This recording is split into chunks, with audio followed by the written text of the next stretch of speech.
So వచ్చేసాం అగాతి పోర్ట్కి. ఇదిగోండి మన షిప్ దగ్గర నుంచి చూపిస్తా.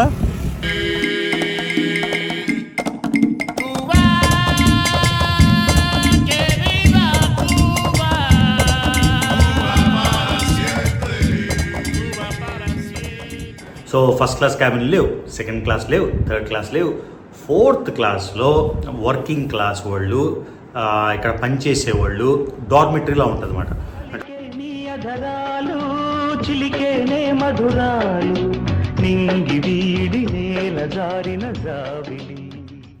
సో ఇది గైస్ మన పరిస్థితి షిప్లోనే.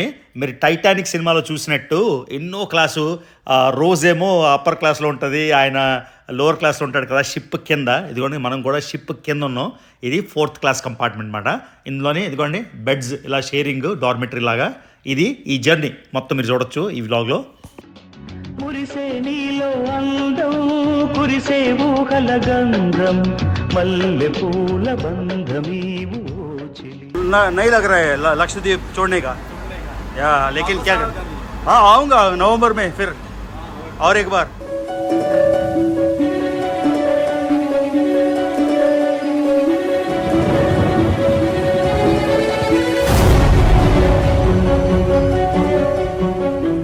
హలో ఫ్యామిలీ, మొత్తానికి లక్షద్వీప్ వదిలేసే టైం వచ్చింది. ఫ్రెండ్స్ని, ఐలాండ్ని బాధగా ఉంది. సో నేను డేర్ డెవిల్ లాగా రౌండ్ ట్రిప్ దొరకకపోతే, ఎందుకంటే సీట్లు అన్నీ అయిపోయాయి, నెక్స్ట్ మంత్ వరకు అయిపోయాయి, దొరకలేదు. పోతే పోయింది, డోంట్ కేర్ అని వచ్చేసాను ఫ్లైట్లో. వన్ వే రిటర్న్లో ఏ ఫ్లైట్ దొరకట్లేదు. లాస్ట్కి ఒక cargo ship, cargo cum passenger ship Nitin Gadkari గారు వేశారు. అందులో సగం కార్గో కొచ్చిన్ నుంచి వచ్చి మొత్తం కార్గో దించేసింది కవరత్తిలో. రిటర్న్ వెళ్తుంది. రిటర్న్లోని ఫస్ట్ క్లాస్ ఉంది, సెకండ్ క్లాస్ ఉంది, థర్డ్ క్లాస్ ఉంది, ఫోర్త్ క్లాస్ ఉంది. సో ఫస్ట్ క్లాస్ క్యాబిన్ లేవు, సెకండ్ క్లాస్ లేవు, థర్డ్ క్లాస్ లేవు. ఫోర్త్ క్లాస్లో వర్కింగ్ క్లాస్ వాళ్ళు, ఇక్కడ పనిచేసేవాళ్ళు, డార్మిటరీలో ఉంటుంది అన్నమాట.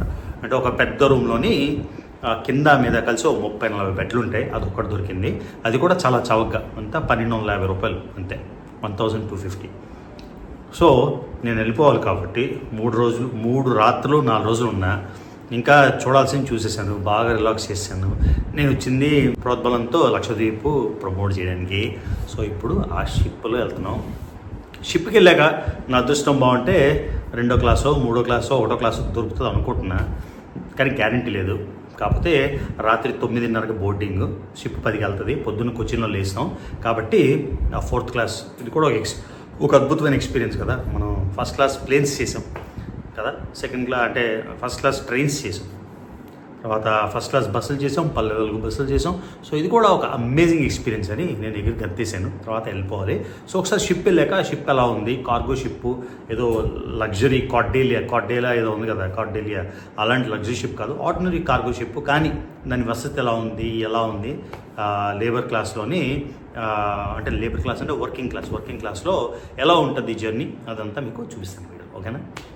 చాలా బాగా అనిపిస్తుంది లక్షద్వీప్ వెళ్ళిపోతుంటే, వదిలేస్తుంటే. Hey guys, thank you so much for breakfast, lunch, dinner. Bye bye, see you next time. See you, happy journey. Alright. Okay guys, Lakshadweep videos ఎవరైనా మిస్ అయి ఉంటే ఇదే ఛానల్లోని ప్లేలిస్ట్లోని లక్షద్వీప్ ప్లేలిస్ట్ ఉంది. ఇక్కడ డీటెయిల్గా 6 వీడియోలు ఆల్రెడీ పెట్టాను. లక్షద్వీప్లో మూలలు తిరిగి ఒకవేళ మీరు మిస్ అయి ఉంటే తప్పకుండా లక్షద్వీప్ ప్లేలిస్ట్ అయితే చెక్ చేయండి. లక్షద్వీప్ వచ్చినప్పుడు భారతదేశం మెయిన్లాండ్ నుంచి ఇమ్మిగ్రేషన్ అవుతుంది అన్నమాట. మనం ఇమ్మిగ్రేషన్ అంటే ఫారిన్ కంట్రీ నుంచి వచ్చినట్టు స్టాంప్ కాకుండా అట్లీస్ట్ డాక్యుమెంట్లోనే ఎవరెవరు వచ్చారో రిజిస్టర్ చేసుకుంటారు. అలానే వెళ్ళినప్పుడు కూడా ఇది రిజిస్ట్రేషన్ చేసుకోవాలి. ఇదిగోండి మనం వెళ్ళిపోతున్నాం అని, అంటే బేసిక్గా ఫారిన్ కంట్రీ కాదు, కాకపోతే ఏదైనా దేశానికి వెళ్ళి వచ్చినట్టు అలానే ఎగ్జిట్ స్టాంప్ చేసుకోవాలి. దానికి ఏంటంటే ఇక్కడ చూసారా, దానికి ఒక రైము రిథము ఏది లేదు, ఇష్టం వచ్చినట్టు మాన్యువల్ ఎంట్రీ అన్నమాట. ఆటోమేటెడ్ కంప్యూటర్ సిస్టమ్ కాదు కాబట్టి మనం ఒక గవర్నమెంట్ ఆఫీస్కి వెళ్ళి గవర్నమెంట్ ఆఫీస్లో రిజిస్టర్ చేసుకోవాలి, మనం వెళ్ళిపోతున్నాం సుమా అని. ఆ సిగ్నేచర్ అయిపోయాక ఇక్కడ సిగ్నేచర్ చేయాలి ఈ బ్రిడ్జ్ ముందర. ఇప్పుడు ఈ బ్రిడ్జ్ దాటుకొని మనం డైరెక్ట్గా షిప్ దగ్గరికి అయితే వెళ్ళిపోతున్నాం అన్నమాట. ఈ షిప్ మామూలుగా అయితే 12 గంటలు అన్నారు, కానీ 18 గంటలు కూడా పట్టొచ్చు. ఎంత స్లోగా వెళ్తుంది, విండ్ డైరెక్షన్ ఎట్టుంది, గాలి ఎట్టుంది అని. సో చూడండి మన అడ్వెంచర్. టికెట్ లాస్ట్ మినిట్ 1 వే పెట్టుకొని వచ్చేసి ఇలా ఉంటుంది మన జీవితం. కానీ థ్రిల్. సో వచ్చేసాం అగాతి పోర్ట్కి. ఇదిగోండి మన షిప్ దగ్గర నుంచి చూపిస్తా, మళ్ళీ చెప్తున్నా. మనకి వర్కింగ్ క్లాస్ బంకర్ దొరికింది. ఏదో ఒకటి వెళ్ళిపోకుండా. షియాద్ ఆటో బుక్ చేస్తా అంటే వద్దురా బాబు, బైక్ మీద వద్దామని చెప్పాను, వెరైటీగా ఉంటుందని. సో ఇదిగోండి షిప్, క్లియర్గా పెద్ద షిప్. మొత్తం కొచ్చి నుంచి కార్గో వచ్చి ఎంటీ చేసింది కవరత్తిలో. సో ఖాళీ షిప్ ఖాళీ అంటే కార్గో ఖాళీ, క్యాబిన్ అయితే ఫుల్. ఇదిగోండి షిప్. గైస్ మీరు మాత్రం సింగిల్ వే టికెట్ చేసి నాలా రిస్క్ రాకండి. ఇక్కడ నేను ఒక 10 ఫ్యామిలీస్కి మీట్ అయ్యాను. పాపం చాలా కష్టపడుతున్నారు. ఎమర్జెన్సీ మెడికల్ అని చెప్పి మరి ఎక్కడ ప్లేన్ లేవు, షిప్పులు లేవు, అన్నీ ఫుల్. మీరు కూడా చూసారు కదా, మనకి వర్కింగ్ క్లాస్లో బంక్లో దొరికింది. కానీ ఏదో ఒకటి దొరికింది. నేనంటే డేట్ ఏదో ప్లాన్ వేసాను, ఏదో చేద్దామని. మొత్తాన్ని ఎదుగుండి వెళ్ళిపోతాం. ఇది షిప్ చూడండి ఎంత పెద్ద. లోపల చూపిస్తాను ఎలా ఉంటుందో చూడండి. ప్రాపర్ మెట్లు కూడా లేవు, మేక్ షిఫ్ట్ ఊగుతుంది, వెళ్తున్నాం. సో షిప్ మేంచి వ్యూ చూడండి. ఈ షిప్ మేంచి మనం ఇంత పైన ఉన్నాం కానీ కిందకి వెళ్ళాలి. మీకు కాంగోలోని లేక్, డిఆర్సీ లేక్లో కూడా షిప్, లగ్జరీ క్యాబిన్ అన్ని చూపించే కదా. సో నదుల్లో బోట్లు అయిపోయాయి, సముద్రం మీద అయిపోయింది, అటాల్ మీద అయిపోయింది, అన్నిట్లో. ఇవ్వండి సెకండ్ క్లాస్ క్యాబిన్స్ ఇవి. ఫస్ట్ క్లాస్ కాదు, ఫస్ట్ క్లాస్లో కూడా 10,000 అంట, దొరకలేదు. कुछ कैबिन खुला हुआ है क्या?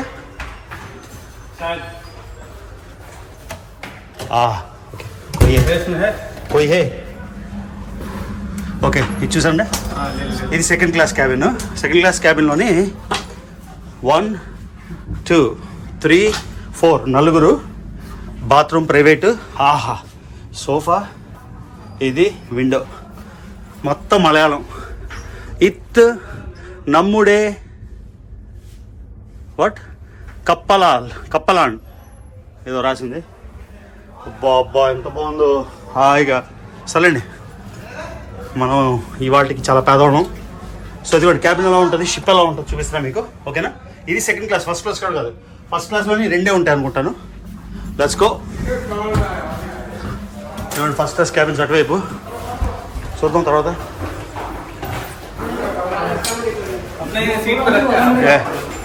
మస్జిద్ కూడా ఉంది. పల్లీలే కుళ్ళ వడి, కరెక్ట్? Why, okay. సో కింద ఫ్లోరు ఒడి అమ్మ బేస్మెంట్ చూడండి. ఇంకో ఫ్లోరు రైట్ బంక్ క్లాస్ చూసారా, డెక్ 3 బంక్ క్లాస్. సో ఏ క్లాస్ అయినా కూడా ఈక్వాలిటీతో ఒకేలాగా తీసుకోగలం. 79 లైక్ 79 35 to 70. అప్పుడు అమ్మ, ఇది కామన్ టాయిలెట్. నేను యూజ్ చేయను, ఇవాళ రాత్రి ఆల్రెడీ చేశాను. ఇదిగోండి వచ్చేసాం.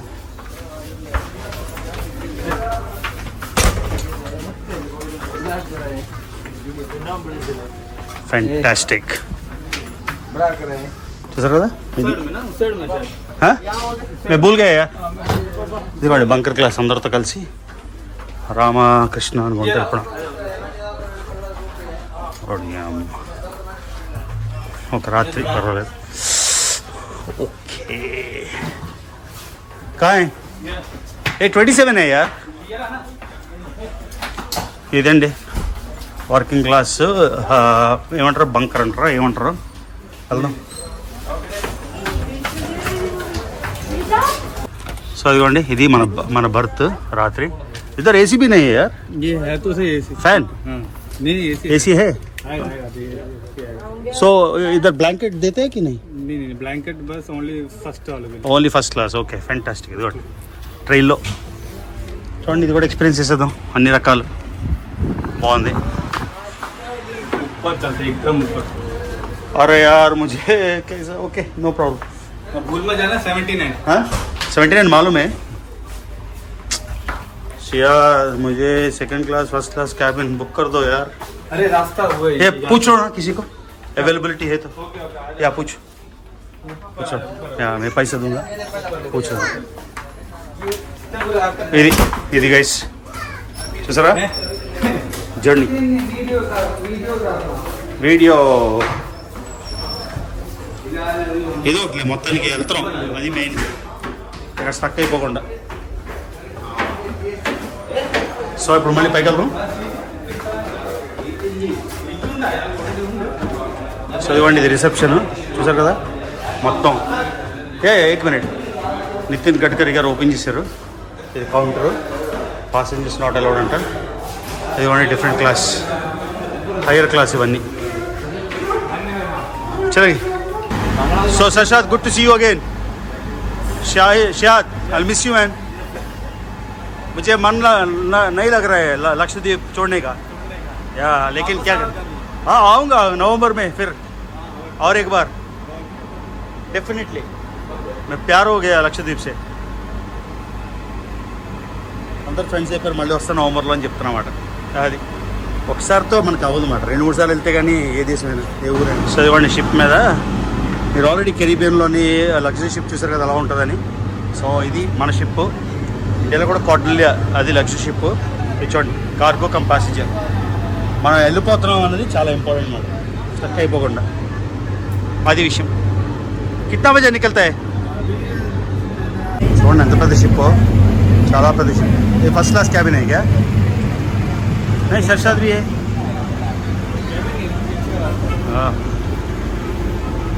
సో ఇవ్వండి షిప్ వెనకాల. మళ్ళీ మీరు మంచి షిప్, అద్భుతమైన షిప్ బ్లాగ్స్ చూడాలంటే మన ఛానల్లోనే కెరీబియన్ క్రూజ్ 7 దేశాలు వెళ్ళాం. So helipad for emergency, helipad. So exciting journey. 12 గంటలో 14 గంటలో తెలీదు, వెళ్దాం. సో ఇది మన పరిస్థితి.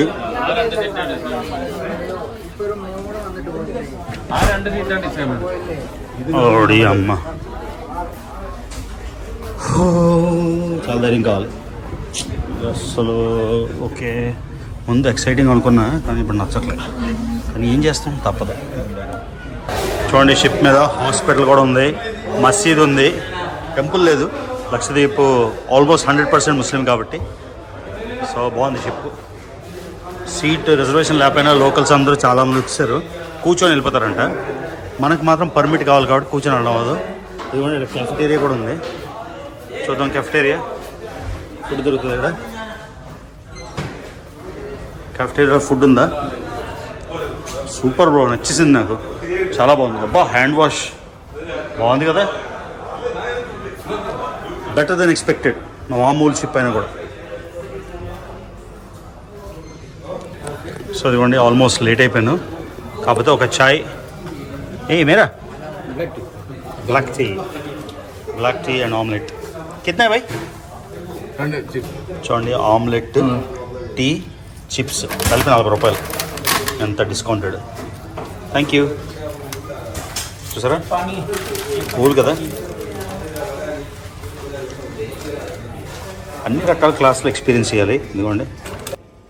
సో కేరళ నుంచి, మంగళూరు నుంచి మొత్తం సరుకులు వస్తాయి కదా, సరుకులన్నీ అన్లోడింగ్ చేస్తున్నారు. అసలైతే షిప్ రాత్రి 11కి వదిలేయాలి, కానీ ఇప్పుడు 1 గంట అయింది, అర్ధరాత్రి. చూడండి షిప్ 6 గంటలు డిలే అయిపోయింది. కవరత్తి నుంచి మొత్తం చూడండి ఇలా వస్తుంది వీక్ ఒకసారి సరుకులు. 6 గంటలు 8 గంటల నుంచి మొత్తం సరుకులు అన్లోడ్ చేశారు. సో ఇప్పుడు మన షిప్ అయితే 6 గంటలు లేటు, కానీ మాకు ముందు చెప్పారు 12 అని, కానీ 18 గంటల జర్నీ అంట. చచ్చిపోవాలేమో నేను. ఈవినింగ్ 6కి వెళ్తుందంట. ఏం చేయాలో అర్థం కావట్లేదు, కానీ మరి లక్షద్వీప్ మనం అడ్వెంచర్ చేసాం కాబట్టి తప్పలేదు. సో ఇంకా లోపల రేపు కూడా కంటిన్యూ చేస్తాను లేచిన వెంటనే. సో వీళ్ళందరూ లోకల్స్, ప్లేన్స్ అవి లేవు కాబట్టి వీళ్ళు జస్ట్ సీట్లు రిజర్వేషన్ లేకపోయినా వచ్చేసి బయట కూర్చుంటున్నారు. ఎందుకంటే కార్గో అంతా ఎంటీ చేశారు కాబట్టి బరువుకి ఆస్కారం ఉంది కదా. సో వీళ్ళందరూ బేసిక్గా టికెట్లెస్ ట్రావెల్, టికెట్లెస్ కాదు బయట ట్రావెల్. మళ్ళాగా బెడ్లు అవి ఉండవు. నేనైతే వెళ్ళి పడుకొని చక్కగా రేపు పొద్దున మళ్ళీ లేచి మొత్తం సముద్రం మధ్యలో. చూడండి కేవలం 1200 రూపాయలు, ఎంత 1200 రూపాయలతోని 18 గంటల షిప్ జర్నీ. సో చవగ్గా రావాలన్నా ఎలా రావచ్చో మీకు చూపిస్తున్నా. సో ఈ విధంగా మంచి జరిగింది కదా. సో చీప్గా 1200 రూపాయలతో లక్షద్వీప్కి. ఇక్కడ స్టే కూడా మనం బీచ్, రిసార్ట్ అన్నీ ఉన్నాం. అదే మామూలుది అయితే మీకు రేట్లకు చెప్తాను ఎంత చౌకగా రావచ్చో చూడండి. మంచి ఫ్యామిలీకి, ఒక మిడిల్ క్లాస్ లేకపోతే ఎకనామిక్గా తక్కువ, మిడిల్ క్లాస్ కన్నా తక్కువ డబ్బులు వచ్చే వాళ్ళకి మంచి వెకేషన్ ఇది. చూసారా, షిప్ వదిలేస్తుంది. చూసారా, డిస్టెన్స్ పెరిగిపోతుంది. వెళ్ళిపోతున్నాం. కరెక్ట్ 55కి బయలుదేరింది రాత్రి.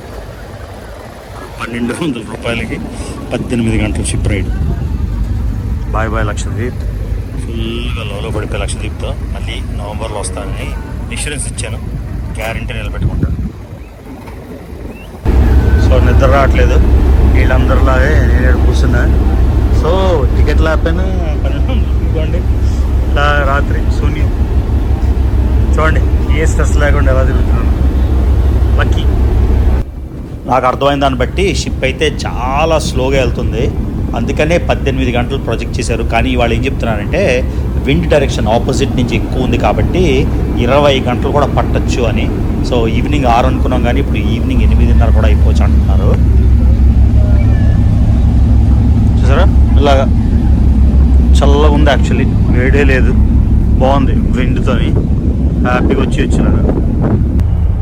చదవండి, రాత్రి అంతా మన బంకర్ క్లాస్లో ఎలా ఉంది అంటే అలాగనే ఉంది. చూడండి, పోలీసు ఉన్నారు, క్లర్క్, వెల్ఫేర్ ఆఫీసరు, స్పోర్ట్స్, అన్ని రకాలు ఉన్నాయి. అసలు గ్రేట్. అసలు ఎక్స్పెక్ట్ చేయలేదు ఇండియాలో షిప్లు ఎలా ఉంటాయని. So super. సో క్యాఫ్టేరియాకి వెళ్ళి తిందాం, తినేసి మళ్ళీ పైకి వెళ్దాం డెక్కి. అదిగోండి, రాత్రి పడుకునేసరికి 3 అయిపోయింది.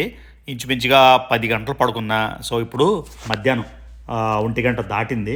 ఇదిగోండి, షిప్ అలానే స్లోగా వెళ్తుంది సముద్రం మధ్యలో. చాలా పెద్ద షిప్. ఇంకా 6 అయితే ఒరిజినల్, మీకు ఇందా చెప్పినట్టుగానే 8 అయిపోతుంది అంటారు. సో షిప్ మొత్తం నడుద్దాం, ఆ చివరికి ఈ చివరికి. ఎవరైనా ఫ్రెండ్షిప్ చేసుకుంటే టైంపాస్ అవుతుంది. సో లాస్ట్ మినిట్ ఎమర్జెన్సీ ఉన్నోళ్ళు, సీట్లు దొరకనోళ్ళు, బర్తులు దొరకనోళ్ళు ఇక్కడ షిప్ మీద ఇక్కడంతా పడుకున్నారు. కొంతమంది కుర్చీలో రాత్రంతా కూర్చున్నారు. ఇదిగోండి, ఈ పక్కకి అంతాను. సో ఏదైనా అంటే లోకల్స్కి మాత్రం, అంటే లోకల్స్ అంటే లక్షద్వీప్ లోకల్స్కి మాత్రం. So 5 PM still on the ship. 17 hours అయింది. ఇదిగోండి అరేబియన్ సీలో. So I met one photographer from Lakshadweep, Ruknu, master photographer. So time అంటే ఎక్కువ మంది ఉంటే it's okay, but it's boring. ఒక్కటి సింగిల్ కాబట్టి ఆ బంకర్ క్లాస్లో బాత్రూమ్లు వాడలేదు, ఎక్కువ మంది వాడుతున్నారు కాబట్టి. So finally I'm hanging out with Ruknu. There you go. 3 more hours. Yes. So total 20 hour ride. ఇదిగోండి వెనకాల వచ్చే కార్గో ఏరియాకి. ఇది మాట అడ్వెంచర్. ఫస్ట్ క్లాస్లో ఎమిరేట్స్ అయినా, వర్కింగ్ క్లాస్లో షిప్ అయినా, ఏదైనా ఈక్వైర్మెంట్తో చేసేస్తాం అది. సో 20 గంటలు నాయన. చూసారా, షిప్ మొత్తం పైన 2వ లెవెల్, 3వ లెవెల్, ఆ మన కింద ఇంకో 2 levels, ఆ కింద ఇంకోటి, 6 levels మొత్తం. చూద్దాం ఎంత షిప్లోని 20 గంటలు. ఒక్కసారికి అయితే చేశాను, మళ్ళీ చేయను బాబు. ఏంటి అంటే 18 గంటల ఇండియా ఫ్లాగ్, ఇజ్రాయెల్ ఫ్లాగ్ లాగా ఉంది అక్కడ. బ్లూ చూసారా, మధ్యలో చక్రం ఉంది కానీ ఇజ్రాయెల్ ఫ్లాగ్ స్టైల్లో ఉంది. అది గ్రేట్ అబ్బా. ఇండియాలో షిప్లు నేను ఎక్స్పెక్ట్ చేయలేదు. లగ్జరీ షిప్లు, క్రూజ్ షిప్లు చూసా కానీ అమ్మా, ఆ వర్కింగ్ క్లాస్ దానిలో ఉండడానికి ప్రాబ్లం లేదు, కానీ బాత్రూమ్, ఏదో బాత్రూమ్ యూజ్ చేద్దామంటే ఓడి నాయన పెద్ద క్యూ ఉంది. నేను అనుకున్నా 80% షిప్ మీద బాత్రూమ్ వాడిన, అదొక్కటే ప్రాబ్లము. అందరితోని వెరైటీ అనిపించింది, బాగా అనిపించింది. నేను కలిసాడు కదా, మొత్తం టైంపాస్ అయిపోయింది. Expert photographer, award winning photographer. So Laccadive సముద్రం నుండి అరేబియా సముద్రంకి వచ్చేసాం. ఇదిగోండి అద్భుతమైన సూర్యాస్తమయం. సో ఒక సన్సెట్ అయితే చూడగలుగుతున్నాం అరేబియా సముద్రం మీద. ఇదిగోండి రవి, ఎక్కడున్న రవినే, అక్కడో రవి, ఇక్కడో రవి. సో కొచ్చిన్కి దగ్గరలో ఉన్నాం, ఇంకా గంటన్నర పట్టొచ్చు అంటున్నారు. So waiting. కొచ్చిన్ అవుట్స్కర్ట్స్కి వచ్చేసాము. డాకింగ్ పోర్ట్ లాగా ఆపోజిట్ షిప్. ఆల్రెడీ 18 గంటలు దొబ్బించుకున్నాం. ఏందిరా బాబు ఇది. లాస్ట్లో నాకు రుక్ను కనిపించాడు, సో ఫ్రెండ్ అయ్యాడు కాబట్టి టైంపాస్ అయిపోయింది, లేకపోతే వదిలిపోయేది. మొత్తానికి వచ్చేసాం కేరళ. 3వసారి 2024లో, 3rd time. So beautiful evening. ఈ ట్రిప్ అయితే చాలా నెలలు ఉండిపోయాను ఇండియాలోని. ఇండియా, పాకిస్తాన్, బంగ్లాదేశ్ ఇవన్నీ తిరగడం 3.5 నెలలు దాటిపోయింది. సో వెయిటింగ్ వెళ్ళిపోవడానికి. ఇవ్వండి ఈయన ఎవరో నా వీడియోలో చూస్తున్నాడు, పాకిస్తాన్ వీడియోలు. భలే నవ్వొచ్చింది. సడన్గా చూస్తే నా గొంతు వినిపిస్తుంది ఏంట్రా అనుకునేసరికి ఈయనేమో అంటే వెతుక్కొని వెళ్ళా, ఏంటి నా వాయిస్ వినిపిస్తుందని చూస్తే ఎవరో నా పాకిస్తాన్ వీడియోలు చూసుకుంటున్నారు అనమాట షిప్లో. సో ఆసమ్, ఇంత తక్కువ వ్యూవర్షిప్ ఉన్నా కూడా ఎక్కడెక్కడో నలుమూల కూడా ప్రపంచంలో మనం చూస్తే భలే అనిపించింది. ఓకే, చివరిగా వచ్చేసాం కోచిన్ పోర్ట్కి. ఒకటి నాయన 18 గంటల 19 గంటలు పట్టింది స్లోగా. ఇక్కడ బయట 1 గంట కూర్చున్నాం, మొత్తానికి దొరికింది, వెళ్తున్నాం. అది విషయం. ఏమంటే షిప్ వదిలేస్తున్నాం, అయింది మొత్తానికి. పెద్ద షిప్, మొత్తం ఎక్స్ప్లెయిన్ చేస్తాను ఎలా ఉంది మన ఎక్స్పీరియన్స్. అంటే కొచ్చిన్ పోర్ట్ కేరళ మళ్ళీ. సో మనకి ఆ బంకర్ క్లాస్ దొరికింది. నేను సింగిల్గా ఉన్నాను, కానీ ఫ్యామిలీతో నుండి మనకి సెపరేట్ రూమ్లో దొరికితే బాగా టైంపాస్ అయిపోతుంది. అందరూ కలిసి వెళ్ళొచ్చు, లేదా ఫ్రెండ్స్ కలిసి వెళ్ళినా కూడా బాగానే ఉంటుంది. నేను సింగిల్ కాబట్టి నాకు కష్టం అనిపించినా కూడా మొత్తానికి ఒకవైపు ప్లేన్లో, రిటర్న్ షిప్లో మొత్తం లక్షద్వీప్ అంతా మీకు చూపించేశాను. మీకు ఈ వీడియోస్ నచ్చాయి అనుకుంటాను. ఎవరైనా మిస్ అయ్యింటే తప్పకుండా నా ప్లేలిస్ట్లో లక్షద్వీప్ సిరీస్ అంతా చూడండి. So see you in the next video.